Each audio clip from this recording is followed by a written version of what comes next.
Good morning. My name is Paige Addington, and I'm going to tell you a little bit about my story with Wesley. I'm a bisexual woman, and my life has been a series of lessons of love is love. I was born into a church that believes that all means all. As a child, I sang in the Candlelighters, the first interracial, interfaith children's choir in Fresno. But I never understood why so many adults felt this was really important and made sure we stayed safe, some of them in this room. All we knew as children is we went to sing with Barbara Carlson. That was what counted.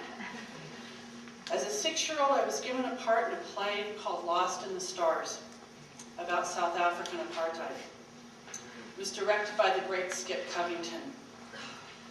And Skip kept saying, "You can do this, Paige, you can do this." And I didn't understand why people talked about the red-haired girl playing this little kid. Only later did I find out that I was playing a black child because we didn't have anybody that could play a young black servant in our church but me. All always meant all. Later I learned so much as I listened to my Sunday school teachers like Bob Sir, Don Hobson, and Juanita Barnett. I listened to the preachers. Bob Moon gave me my first Bible. Art Gaffney confirmed me in the church. Herb Neal brought me up and made me listen to stories. John Bogart and the Olivers were my youth pastors and youth helpers. Don Fato married me. And they all led the call about all means all. But I learned outside of this church that it wasn't always all meant all and it wasn't safe. Because when you're different, you get hurt in Fresno. My first reality check was an encounter with the Ku Klux Klan at Fresno State. When I was dating my future husband, a Venezuelan. We endured a trial, only to be told that the evidence was suddenly lost. During that trial, I realized that even with the support of my church, I had to find some place that meant all. And because of this, I left the safety of my church, and I moved to the Bay Area and joined another Methodist church, where it should have meant all. But it didn't. And I learned again that all means some, especially when you don't fit the mold, and when you have a mixed race children. And I wanted to find a place for my kids. So as a family, we went to the Unitarian Church, and we found a place where all meant all. There, my belief and my understanding of God was stretched and molded even more than before, even from time I was young. There I changed my questioning understanding of Jesus and began to understand Jesus and Mary Magdalene. And I began to believe in the twin flame. The music was different, and we were free of judgment. And we spent time looking at the support of nature in the world around us. And during this time, I began to understand that I was really different. And that my college husband and I no longer were happy. And neither of us could stay together. So after 20 years away from my church, I decided to return to Fresno and this church, with 2 children in tow. The youth group nurtured my children, but it didn't nurture me. I became part of the youth group. I stressed. I helped Barb Heinzelman. We did all kinds of things for the kids. So I had to find some place that fit with me. So I split my time between this church, the church of my childhood, and the church of my new understanding, the Church of Religious Science, RSI, not to be confused with Scientology. Please don't. And here I met Michelle and her daughter Sarah. And over 4 years, we blended our families with the foundation of all means all. We took classes in meditation and the power of prayer and the power of God's healing energy. I took classes in Reiki, where I used my hands for healing, and I became a Reiki master. Michelle made her transition 3 years ago, and I know she's much happier with God than she was ever happy on this planet. Sarah lives in New Orleans, and I never get to see her. She lives with her grandmother. She was a child raised in the RSI church, and now she's living with a Catholic grandmother. My faith has been tested many ways, and I now have found a balance in my life with my spiritual paths and my spiritual beliefs. I'm now back at the church of my childhood, that believes that all means all, and love means love. And I can mix my belief of God and Jesus and Mary Magdalene and the saints and the angels and my understanding of Reiki healing and meditation and spiritual healing and the beliefs of the Methodist Church. I'm here for the music. I'm here for my spiritual family that accepts me as I am. I also learned to accept that there are many paths to God, and that each person must find their own way, and everyone must feel safe wherever they worship. But at Wesley, it truly means all, and love means love.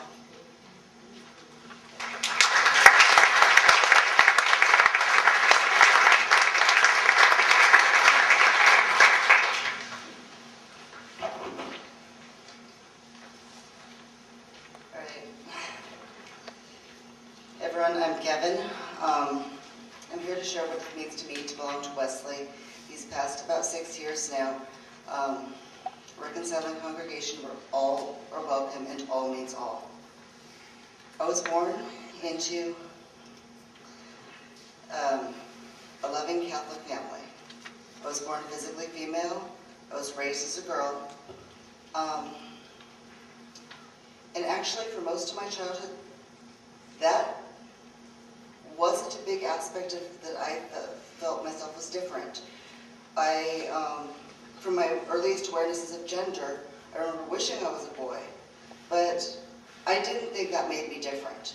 For some reason, I thought that everybody wanted to be a boy, but some people were lucky enough to actually be boys, and some people weren't, and I was just one of the unlucky ones. When I got a little, when I got a little older, I did hear about transsexuals, but I thought that they were crazy men who wanted to get a surgery so they could be women. And I knew they were crazy because anyone in their right mind would want to be a man. And here they were, the lucky people who got to be men, and they wanted to be women instead. And that didn't make any sense to me. But I was raised in a Catholic home. I was raised in those religious traditions, those beliefs, and that meant a lot to me. That was a huge aspect of my being, my understanding of the world. But when I was 14, I had a realization that really turned my world upside down. I realized I was attracted to girls as well as boys. That did not fit into what I learned was supposed to be the natural order of things. I recalled things like this mentioned, like a few months before my church youth group had done a Bible study on the book of Romans. And I remembered that there was something about that in there. So I got my Bible out and was looking at it, and I found the passage in Romans 1 where Paul talks about God punishing idolatry by handing people over to degrading passions, men lusting for other men, and women exchanging the natural order for the unnatural. And then that passage, part of it says, and since they did not see fit to acknowledge God, God handed them over to their undiscerning minds to do what is improper. They are filled with every form of wickedness, evil, greed, and malice, full of envy, murder, rivalry, treachery, and spite. And those were the words that I was associating with my new understanding of myself. I did not understand. Why was God punishing me? What had I done to deserve this? I went to church. I was active in youth group. I was active in Bible studies. I was praying daily. Why was I cursed? I felt betrayed by God. I felt angry. And soon it became easier to not believe in God at all. The God I had believed in, after all, wasn't one who would randomly give up on someone and give them over to sin without warning. Since God was the foundation of my world came crashing down.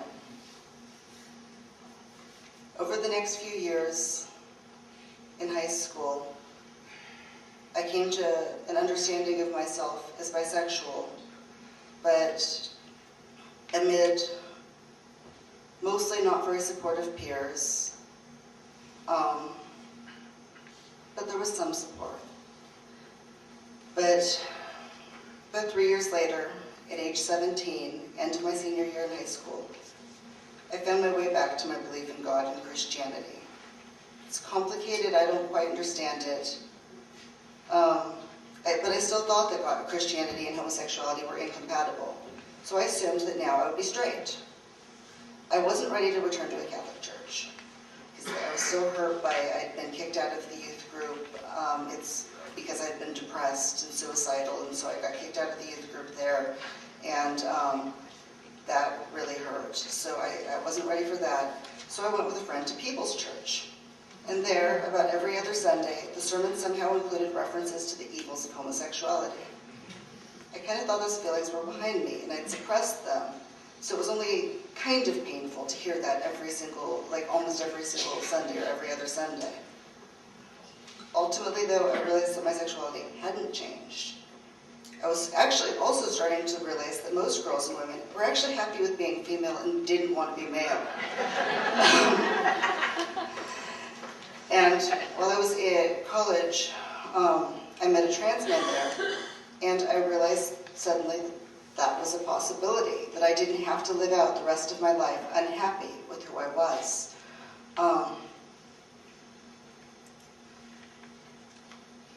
The way I kind of envisioned it, like while I was at People's Church, I grew, but I was like a potted plant with a small pot. My roots could grow, but there was a limit. Eventually, I reached the confines of where I could grow, how much I could grow there, and that wasn't fitting anymore. The constant messages about the evils of homosexuality were harming me, and to the point where I couldn't grow anymore. I returned to my Catholic roots to make peace there. I started going to Newman Center.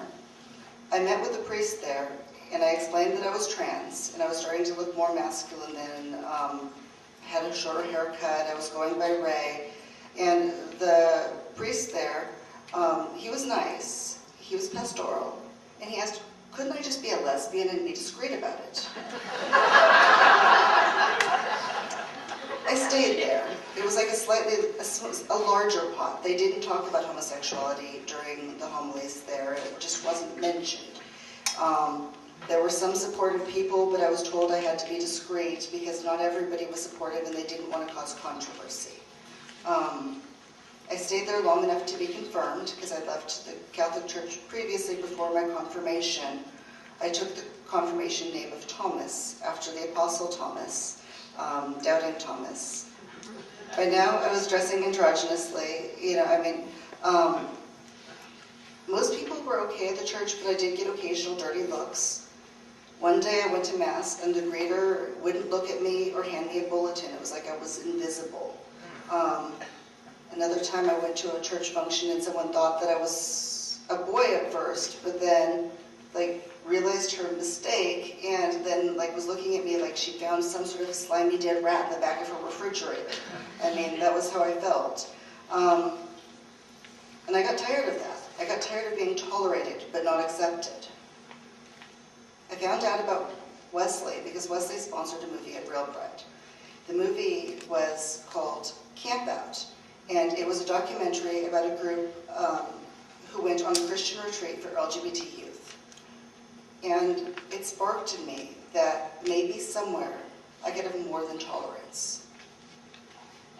I was hesitant to try another church. And it took almost a year before I actually started coming here, but after that movie, it sparked in me that this disease, and the pot that I was in then wasn't all there was, that I could be somewhere where I was actually accepted. But I was really hesitant because I'd been burned by churches before. So I started coming to Wesley.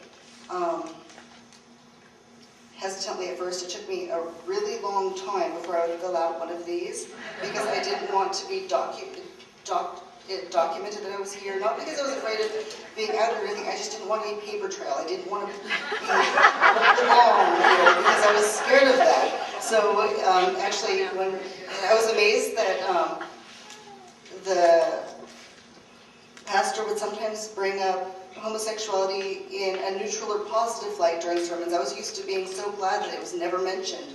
And here it was mentioned in an accepting way sometimes. eventually, I became a member here. It's meant so much to me because I can be myself and not be judged. I can be trans, I can be queer, and these parts of me are accepted. And because these parts of me are accepted, I can learn and I can grow and I can question and I can heal. And parts of who I am that aren't about my sexuality, I can work on those things because it's not I can actually be myself. I'm challenged and I'm supported. So I just want to say thank you to my Wesley family out there. There have been aspects of my life that I wouldn't have chosen, but I found that God's worked in unexpected ways. Through the parts of my life that have been more challenging, I've grown as a result. I've come to be a person, we can never know what if, but I've come to be a person that I don't think I would be in good ways if I hadn't been born queer. But we never know what if, but I do know that God can work through anything. God can work through parts of my life I wouldn't have chosen. And God has most certainly worked through Wesley.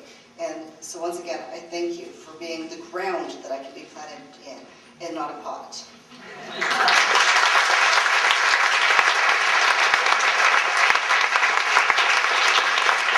I know exactly when I realized I was different.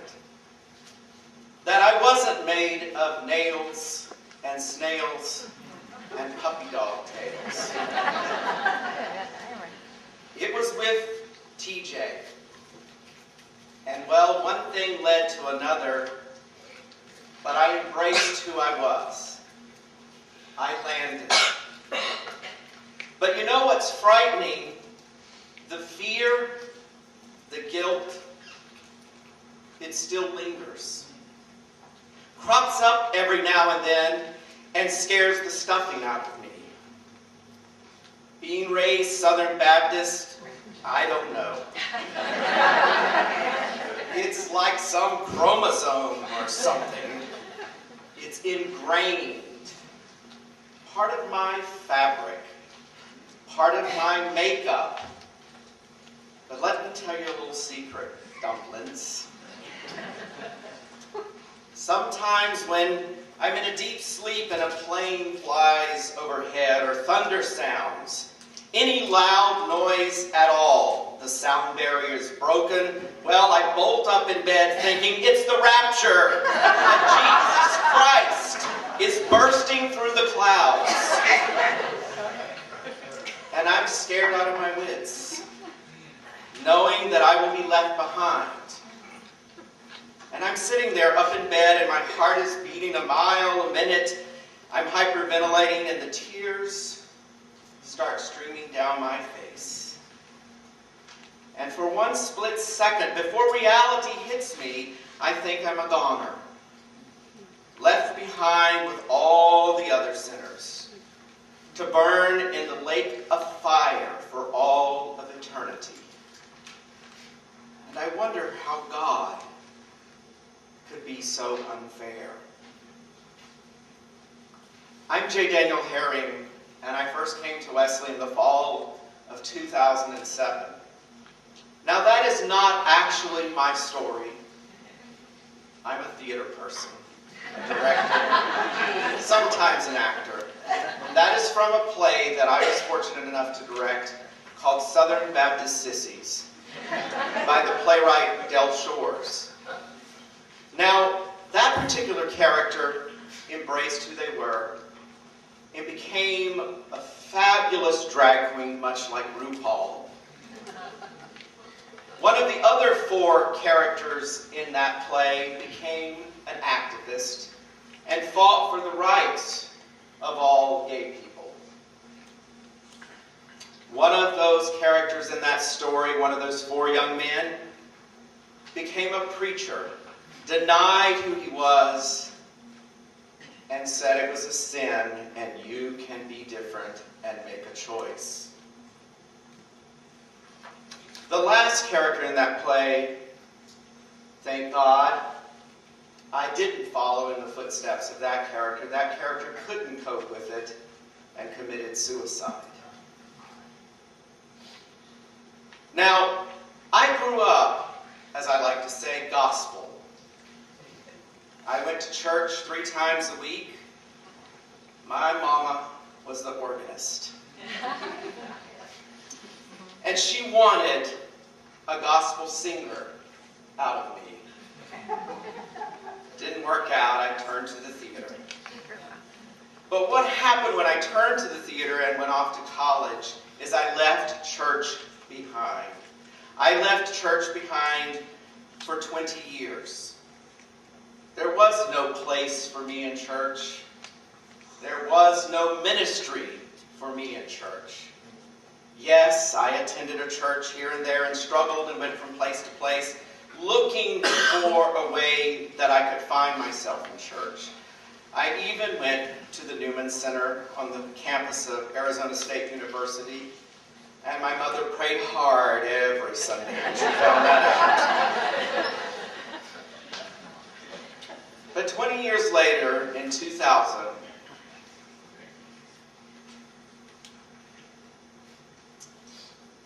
an actor friend of mine said, "I'm leaving Stage One. You've been a great company and a great family, and I've loved being an actor, but I'm going to be a Presbyterian minister." "Joel, Weibel, what's wrong with you?" Well, he said, "Come to the church where I'm going to be an intern." And I met a man, the pastor of that church, Jim Chatham. And Jim reached out, and Jim said, "Come to lunch with me, J. Daniel."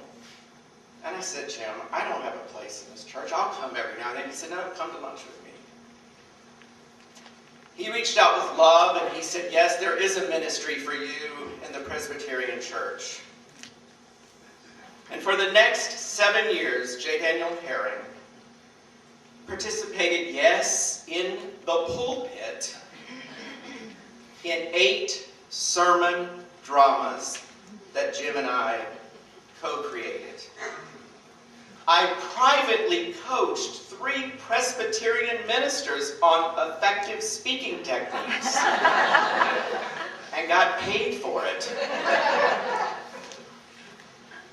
And in 2005, probably my proudest moment in church, I was ordained as an elder in the Presbyterian church.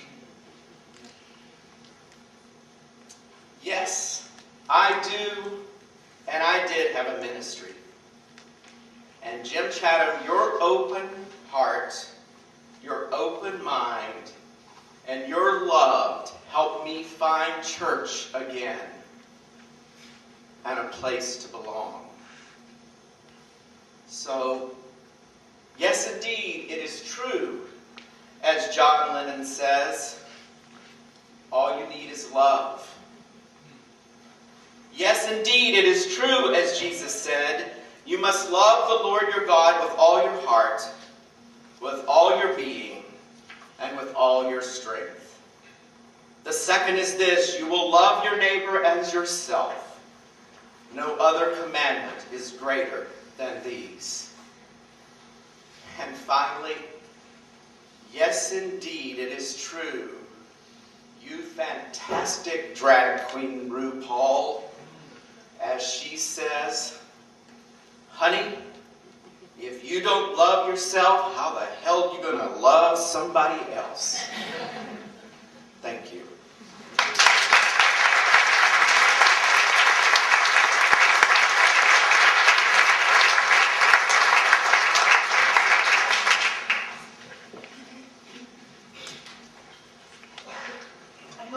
See me, I'm a little shorter than the rest of them. I'm Jo Pollens, and while this is my story, it's also Ned's story. In 1970, Ned and I moved to California, to Kingsburg, from the Ganado, Arizona, the Indian reservation there. And he had been teaching Indian youth, and ever since arriving, we were looking for a church. We hadn't really found what we felt was a good fit. And a few years after we moved here, I found a wonderful organization called the High Point Foundation. And it was led by two fabulous women, Millie Collinsworth and Viola Davis. And as I spoke to them and got to know them, they shared with me about this fabulous Wesley United Methodist Church that they went to that was very progressive, very open and warm and loving. Invited us to come. So within a few weeks, Ned and I did attend the services here. And we were very moved by the rousing music, Barbara Carlton, and the dynamic sermon by Don Fado, and the diverse congregation and the warm and friendly people. And what really hooked us was the social justice passion that everybody had. And it really seemed like God was leading us toward this church. Because we lived in Kingsburg and our children were still at home and they were involved in activities, we didn't get up here to church regularly, so we weren't involved in a lot of the extracurricular things. And then in the early 80s, Ned and I attended a marriage enrichment conference weekend in Three Rivers, California at St. Anthony's Retreat Center, and there we met John and Carol Presley. And we met Ginger and Steve Hooper and Bob and Jan Happinger. And they embraced us, and we found a wonderful comradeship with them and became very fast friends, and that really made us decide that we needed to be here. And it felt like home when we came. Around that same time, Wesley was exploring the idea of becoming a reconciling congregation. And at that time, our oldest son, came out to us and shared with us that he was gay.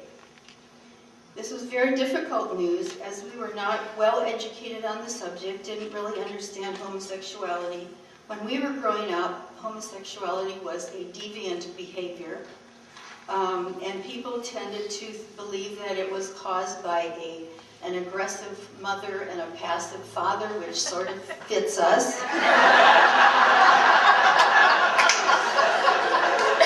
So initially, I felt very guilty. I felt like we had caused our son to be gay.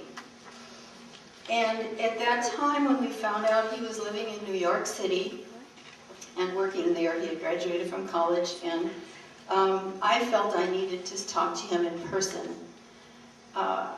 So I flew to New York City for a long weekend, and we had a heart-to-heart talk, and he educated me quite a bit and told me that in no way was it our fault, and it was who he was, and he had struggled for years and years, and finally had the courage to be honest about who he was. He also said he was still Scott, that he was the same person he'd always been, just that he couldn't love a woman in the same way he could love a man.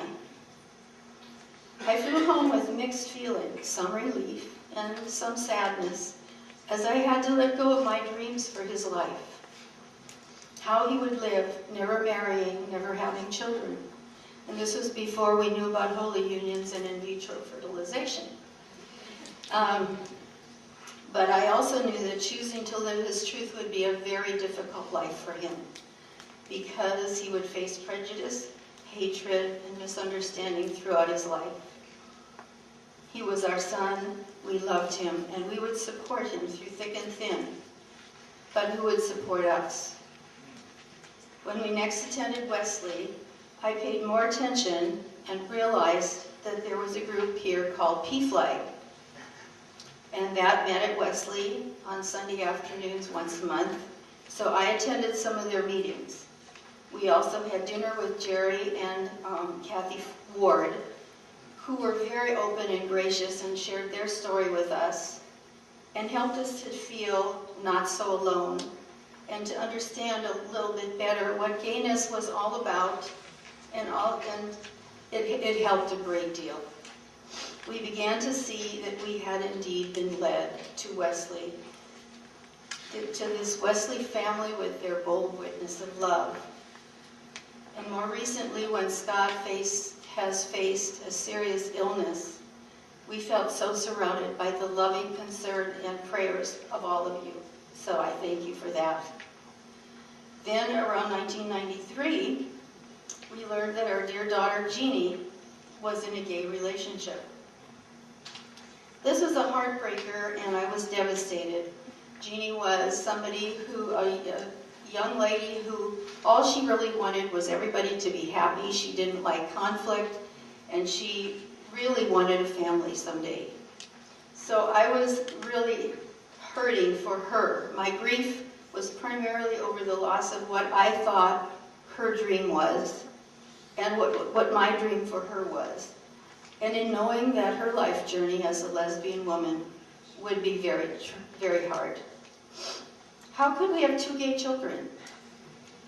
Once again, our Wesley friends were there to cushion the sadness and grieving that we were experiencing. Without this support, it would have taken us far longer to come to terms with this new situation. And without knowing and caring deeply for some of the gay couples and people in this congregation who I've grown to love, and hearing their stories and knowing what they went through, it helped me so much to understand my own children. And so then we understand, one of the things I really wanted to say was I began to finally understand that being gay is a new normal way of being. You know, when you grow up in the 30s, 40s, and 50s, it was a whole different thing back then. Then in 2001, Jeannie gave birth to our dear Nicholas, and we were thrilled. So her dream of having a family was beginning to be fulfilled. And then a few years ago, she met Carol, and Carol came into our lives with a brilliance that has enveloped us all. Last September, we celebrated their commitment ceremony, and we felt so blessed and so grateful for all of the loving people that were there to help us celebrate. We felt truly it was a festival of unconditional love. Throughout our time at Wesley, we have become much more enlightened about life itself. Our faith in God, while still in flux and is constantly evolving, has developed into a far deeper one because we chose Wesley, a church that nourishes each of us as individuals as we seek and question. And as I ponder that, I wonder, maybe Wesley chose us. Ned and I are very grateful to Wesley and to our Wesley family and to our dear children for all that they have and are teaching us.